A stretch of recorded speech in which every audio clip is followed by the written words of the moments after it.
As Human Trafficking Awareness Month recently concluded, survivors spent each day in January telling stories about how their struggles began. For those who wind up in the judicial system, they all have a haunting history of abuse. No little girl said, "Oh, I want to grow up and be a prostitute." It took pain and hurt and words that changed these little girls into believing they were nothing. In many of those cases, those vulnerabilities began in childhood. According to the U.S. Department of Health and Human Services, the average age of entry for those being trafficked is 13. Some of them arrive in Summit County Juvenile Judge Linda Teodosio's courtroom. I can certainly relate to some of the insecurities that young women feel as they become teenagers and young adults. Almost all of the participants in the state's certified human trafficking courts have been girls or women. In practically all of those cases, they were exploited by men. The result is a gender disconnect. It's a little easier to trust other women. Many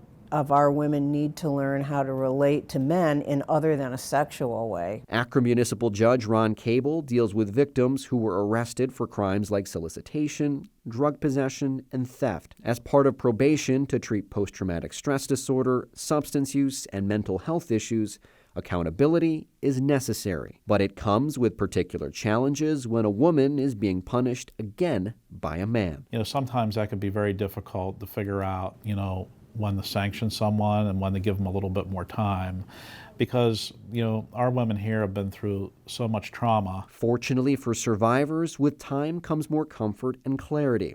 Within a holistic rehabilitation program, that bridge for intergender reconnection can come from anywhere, like a judge, attorney, clinician, or police officer. I didn't trust men, but there was something about the way that he treated me and the respect that he had no matter where I'd been.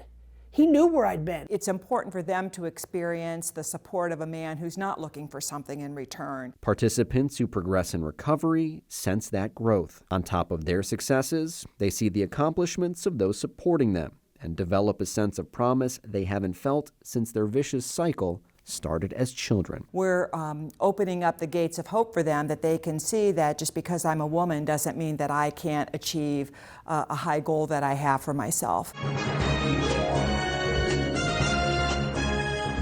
I'm Chaba Sukost for Court News Ohio.